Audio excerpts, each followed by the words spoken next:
ಆತ್ಮೀಯ H16 news ಅರ್ಥಾತ್ ಸೀತಾರಾಮ್ ನ್ಯೂಸದ ವೀಕ್ಷಕರೇ, ನಾನು ನಿಮ್ಮವ ಎಂ ಆಯುಧ ಮಲ್ಲಪ್ಪ ಜೊತೆಯವರು.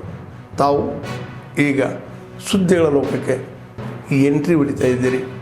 ಈ ಸುದ್ದಿಗಳನ್ನು ಪ್ರತಿಯೊಂದು ನೋಡೋ ಜೊತೆಗೆ ನಿಮ್ಮ ಅಭಿಪ್ರಾಯಗಳನ್ನು ಹಂಚ್ತಾ ಇರಿ. ಯಾಕಂದರೆ ಈ ಸುದ್ದಿಗಳು ನಿಮಗಾಗಿ, ನಿಮ್ಮ ಬದುಕಿಗಾಗಿ, ನಿಮ್ಮ ವೈಚಾರಿಕೆಗಾಗಿ, ನಿಮ್ಮ ತಿಳುವಳಿಕೆಗಾಗಿಯೂ ನಿಮಗೂ ಗೊತ್ತು. ಜೊತೆಗೆ ನಮಗೂ ನಿಮ್ಮೊಂದಿಗೆ ಇದೊಂದು ಮಾತಾಡುವಂಥ ಜೊತೆಗೆ ಸುದ್ದಿಗಳನ್ನು ಬಿಡುವಂಥ ಕೆಲಸ. ಈ ಕೆಲಸದಲ್ಲಿ ನಾವು ನಿಮ್ಮೊಂದಿಗಿದ್ದೀವಿ ಅಂತ ಹೇಳ್ತಾ ನೋಡ್ತಾ ಇರಿ ಈ ಸುದ್ದಿಗಳನ್ನು.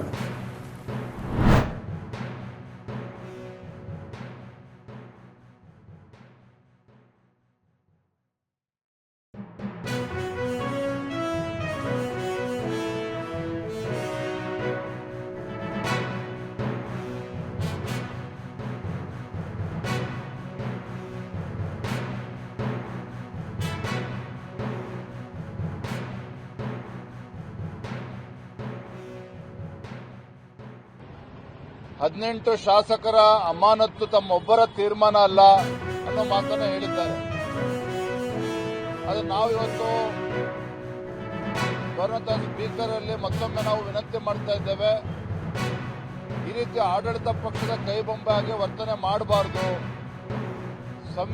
ಸಂವಿಧಾನ ವಿರೋಧಿ ನಡವಳಿಕೆ ಏನಿದೆ ಇವತ್ತು ರಾಜ್ಯ ಸರ್ಕಾರದ್ದು, ಪ್ರಜಾಪ್ರಭುತ್ವದ ವಿರೋಧಿ ನಡೆ ಏನಿದೆ ಅದಕ್ಕೆ ತಾವು ಬೆಂಬಲವನ್ನು ನೀಡಬಾರದು. ತತ್ಕ್ಷಣ ತಮ್ಮ ನಿರ್ಧಾರದಿಂದ ಹಿಂಸರಿಬೇಕು. ಆಡಳಿತ ಪಕ್ಷವನ್ನ ಮನವರಿಕೆ ಮಾಡಿ ಕಾನೂನು ಬಾಹಿರವಾಗಿ 18 ಬಿಜೆಪಿ ಶಾಸಕರನ್ನು ಅಮಾನತು ಮಾಡಿದ್ದಾರೆ, ಅದನ್ನು ಹಿಂಪಡಿಬೇಕು ಅನ್ನೋ ಮಾತನ್ನು ಇವತ್ತು ಕೂಡ ನಾವು ಹೇಳ್ತಾ ಇದ್ದೇವೆ.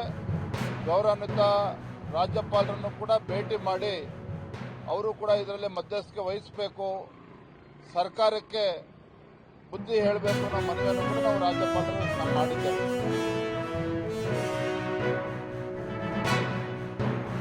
ಇವತ್ತು ಪಾಕಿಸ್ತಾನದ ವಿರುದ್ಧ ಉಗ್ರಗಾಮಿ ಸಂಘಟನೆಗಳಿರ್ಬೋದು, ಪಾಕಿಸ್ತಾನದ ವಿರುದ್ಧ ನಿರ್ದಾಕ್ಷಿಣ್ಯವಾಗಿ ನಾವು ಕ್ರಮವನ್ನು ಕೈಗೊಳ್ಳಬೇಕು ಅನ್ನುವ ಮಾತನ್ನ ಸ್ವತಃ ಶಶಿ ತರೂರ್ ಅವರು ಕೂಡ ಹೇಳಿದ್ದಾರೆ. ಇದನ್ನು ಈಗಲಾದ್ರೂ ಕೂಡ ಅರ್ಥ ಮಾಡಿಕೊಂಡು ಇಡೀ ದೇಶ ಒಟ್ಟಾಗಿ ಇಂಥ ಸಂದಿಗ್ಧ ಪರಿಸ್ಥಿತಿಯಲ್ಲಿ ಒಟ್ಟಾಗಿ ನಿಂತಾಗ ಈ ರೀತಿಯ ಅವಿವೇಕತನದ ಹೇಳಿಕೆಯನ್ನು ಬಿಟ್ಟು ದೇಶದ ಪರವಾಗಿ ನಿಲ್ಲಬೇಕು ಅಂತೇಳಿ ಮಾನ್ಯ ಮುಖ್ಯಮಂತ್ರಿಗಳು ಕೂಡ ಆಗ್ರಹ ಮಾಡ್ತಾನೆ. ತಿಮ್ಮಾಪುರ್ಗೂ ಕೂಡ ನಾನು ಆಗ್ರಹವನ್ನು ಮಾಡ್ತೀನಿ.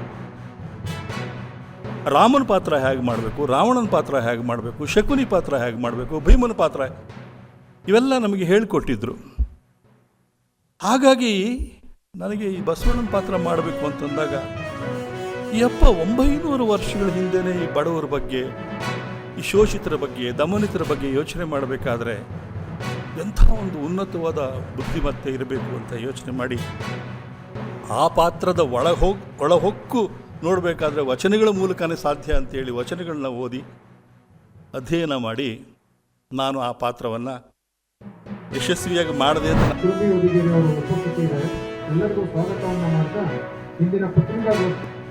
ಕನಿಷ್ಠ 1 ಕೋಟಿ ರೂಪಾಯಿ ಆದರೂ ಈ 2 ಕುಟುಂಬಕ್ಕೆ ಕೊಟ್ಟಿರೋದು. ಆ ದುಡ್ಡನ್ನ ಬ್ಯಾಂಕ್ ಅಕೌಂಟ್ ಅಲ್ಲಿ ಇಟ್ಟಿದ್ರೆ, FD ಅಲ್ಲಿ ಇಟ್ಟಿದ್ರೆ ಅದ್ರ ಇಂಟ್ರೆಸ್ಟ್ ಇಂದನಾದ್ರೂ ಅವರ ಕುಟುಂಬ ಮನೆಯ ಶಿಕ್ಷಣ ನಡೆಯುತ್ತೆ ಅನ್ನೋದಕ್ಕೆ. ಪಕ್ಕದ ರಾಜ್ಯದಲ್ಲಿ ಆನೆ ಕಾಲ್ ತುಳಿತಕ್ಕೆ ಒಳಗಾಗಿ ತೀರ್ಕೊಳ್ಳುವಂತವರಿಗೆ ಈ ರಾಜ್ಯದ ಮುಖ್ಯಮಂತ್ರಿಗಳು 15 ಲಕ್ಷ ರೂಪಾಯಿ ಕೊಡ್ತಾರೆ. ಆದರೆ ನಮ್ಮದೇ ರಾಜ್ಯದಲ್ಲಿ ಭೀಭತ್ಸವಾಗಿ, ಭೀಕರವಾಗಿ ಟೆರರಿಸ್ಟ್ ಅಟ್ಯಾಕ್ ನಲ್ಲಿ ತೀರ್ಕೊಂಡಂತ ಇಬ್ಬರು ಕುಟುಂಬದವರಿಗೆ ಅದಕ್ಕಿಂತ ಜಾಸ್ತಿ ಅಲ್ಲ, ಅವ್ರಿಗೆ ಕೊಟ್ಟಷ್ಟಾದ್ರೂ ಕೊಡುವಂತ ಯೋಗ್ಯತೆ ಈ ಸರ್ಕಾರಕ್ಕೆ ಇಲ್ವಲ್ಲ. ಮುಸ್ಲಿಮರ ಓಟಿಗೆ ತಮ್ಮನ್ನು ತಾವು ಮಾರ್ಕೊಂಡಿರುವಂತ ಕಾಂಗ್ರೆಸ್ ಪಾರ್ಟಿಯ ಸರ್ಕಾರದಿಂದ ನಾವು ಇದಕ್ಕಿಂತ ಜಾಸ್ತಿ ಎಕ್ಸ್ಪೆಕ್ಟ್ ಮಾಡ್ಲಿಕ್ಕೆ ಸಾಧ್ಯನೇ ಇಲ್ಲ. ಹಿಂದೂ ಸಮಾಜದ ಜವಾಬ್ದಾರಿ ಇದೆ ಈ ಕುಟುಂಬಗಳನ್ನ ನೋಡ್ಕೊಳ್ಳುವಂಥದ್ದು, ಕುಟುಂಬಕ್ಕೆ ಕೊಡಬೇಕಾದಂತಹ ಶಕ್ತಿಯನ್ನು ಕೊಡುವಂಥದ್ದು. ನಿನ್ನೆ ಅಲ್ಲ ಮೊನ್ನೆ ಬೆಂಗಳೂರು ದಕ್ಷಿಣದಲ್ಲಿ ನಾವೊಂದು ಪಂಜಿನ ಮೆರವಣಿಗೆಯನ್ನ ಈ ಕೃತ್ಯವನ್ನ ಖಂಡಿಸಿ ಮಾಡಿದ್ವಿ.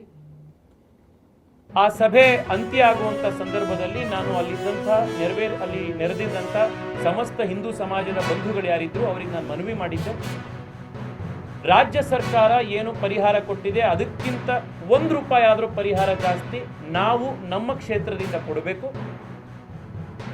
ಇದರಿಂದ ಸರ್ಕಾರಕ್ಕೂ ಒಂದು ಮೆಸೇಜ್ ಹೋಗಬೇಕು, ಹಿಂದೂ ಸಮಾಜಕ್ಕೂ ಎಲ್ಲ ಕಡೆ ಮೆಸೇಜ್ ಹೋಗಬೇಕು ಅಂತ ನಾನು ಮನವಿ ಮಾಡಿದ 5 ನಿಮಿಷದಲ್ಲೇ ಅಲ್ಲಿ ನೆರೆದಿದ್ದಂಥ ಜನ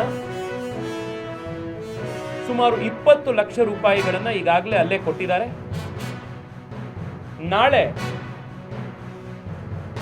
ನಮ್ಮ ಭಾರತೀಯ ಜನತಾ ಪಾರ್ಟಿ ಬೆಂಗಳೂರು ದಕ್ಷಿಣ ಮತ್ತು ಭಾರತೀಯ ಜನತಾ ಯುವ ಮೋರ್ಚಾ ಕರ್ನಾಟಕ ವತಿಯಿಂದ ಭರತ್ ಭೂಷಣ್ ಅವರ ಮನೆಗೆ 10 ಲಕ್ಷದ 1 ರೂಪಾಯಿ, ಮಂಜುನಾಥ್ ಅವರ ಮನೆಗೆ 10 ಲಕ್ಷದ 1 ರೂಪಾಯಿಯನ್ನ ನಾಳೆ ನಾಡಿದ್ರಲ್ಲಿ ನಾವು ಅವ್ರ ಇಡೀ ಕುಟುಂಬಕ್ಕೆ ತಲುಪಿಸ್ತಾ ಇದ್ದೀವಿ.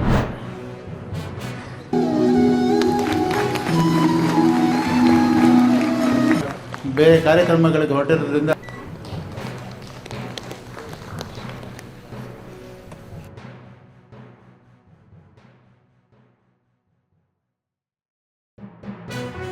ಎಲ್ರಿಗೂ ನಮಸ್ಕಾರ.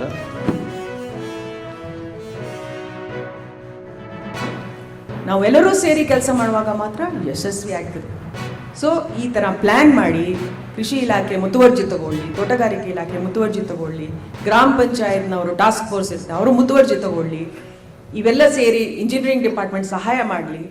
ಈ ರೀತಿ ಡಿಸಿಲ್ಟೇಷನ್ ಪ್ರೋಗ್ರಾಮನ್ನು ನಾವು ತಗೊಳ್ಳೋಕ್ಕೂ ಸಾಧ್ಯವಿದೆ. ಸೊ ಕಡಿಮೆ ಖರ್ಚದಲ್ಲಿ ನಮ್ಮ ಹೆಚ್ಚಿನ ಸಂಪತ್ತು, ನೀರಿನ ಸಂಪತ್ತನ್ನು ನಾವು ತಗೊಳ್ಳೋಕ್ಕೆ ಸಾಧ್ಯ ಇದೆ. ಮತ್ತು ಕೇಂದ್ರಾಡಳಿತ ಪ್ರದೇಶಗಳ ವಿಜ್ಞಾನ ಮತ್ತು ತಂತ್ರಜ್ಞಾನ ಮಂಡಳಿಗಳ 35 ಮಂಡಳಿಗಳಲ್ಲಿ ಇದು ಒಂದಾಗಿ ಕಳೆದ 50 ವರ್ಷಗಳಿಂದ ಕಾರ್ಯನಿರ್ವಹಿಸ್ತಾ ಬಂದಿದೆ. ಈ 2025ನೇ ಇಸವಿ ನಮ್ಮ ರಾಜ್ಯ ತಂತ್ರಜ್ಞಾನ ಮಂಡಳಿಗೆ ಸುವರ್ಣ ಸಂಭ್ರಮ, 50 ವರ್ಷಗಳ ಒಂದು ದೊಡ್ಡ ಮೈಲಿಗಲ್ಲು. ಇಂಥ ಒಂದು ಸುವರ್ಣ ಮಹೋತ್ಸವದ ಸಂದರ್ಭದಲ್ಲಿ ಕಳೆದ ಜನವರಿಯಿಂದ ಮುಂದಿನ ಡಿಸೆಂಬರ್ ತಿಂಗಳವರೆಗೆ ಹಲವಾರು ಕಾರ್ಯಕ್ರಮಗಳನ್ನು ಹಮ್ಮಿಕೊಂಡು ಬಂದಿದ್ದೀವಿ. ಎನಿಬಡಿ ಹೂ ಮೆಜರ್ಸ್ ಅವ್ರಿಗೆ ನಂಬರ್ ಸಿಗುತ್ತೆ, ಆ ಡೇಟಾ ಪಾಯಿಂಟ್ ಸಿಗುತ್ತೆ with geo location. So you can create a map of area where there is more nitrate or more phosphorus, how much fertilizers to use or what pollution is there. All of this can be done. So that was an eye opener for us. So we actually incubated a company. Right now it's doing field work on that. Formation ಮಾಡೋದಿರ್ಬೋದು, transportation ಪ್ಲ್ಯಾನನ್ನು ಮಾಡಿ short ರೂಟ್ಗಳನ್ನು ಸ್ಥಾಪಿಸುವುದಿರ್ಬೋದು, ಅದರಲ್ಲೆಲ್ಲ ಚೆನ್ನಾಗಿ ಬಳಸ್ಕೊಂಡಿದ್ದೀವಿ. ಅದೇ ರೀತಿ ನಾನು ನನ್ನ ಜಿಲ್ಲಾ ಪಂಚಾಯತ್ ಕಾರ್ಯನಿರ್ವಹಣೆ ಅಧಿಕಾರಿಯಾಗಿ ಕಾರ್ಯನಿರ್ವಹಿಸಿದಂಥ ಸಂದರ್ಭದಲ್ಲಿ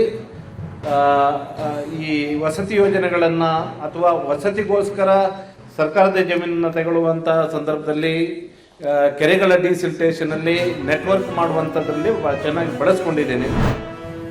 ಆದ್ಮೇಲೆ ಎಲ್ಲ ಸುದ್ದಿಗಳನ್ನು ನೋಡಿದ್ರಲ್ಲ, ಏನು ಅನಿಸ್ತು ನಿಮಗೆ? ಇದರಲ್ಲೇ ನಿಮ್ಗೆ ಲೈಕ್ ಆಗಿರ್ಬೋದು, ಡಿಸ್ಲೈಕು ಆಗಿರ್ಬೋದು, ಕಾಮೆಂಟ್ ಬೇಡಪ್ಪ ಅಂತ ಅನಿಸಿರ್ಬೋದು, ಕಾಮೆಂಟ್ ಮಾಡಬೇಕಪ್ಪ ಅನಿಸಿರ್ಬೋದು, ಶೇರ್ ಮಾಡಬಾರ್ದಪ್ಪ ಅನಿಸಿರ್ಬೋದು, ಅದು ಮಾಡಬೇಕು ಅನಿಸಿರ್ಬೋದು.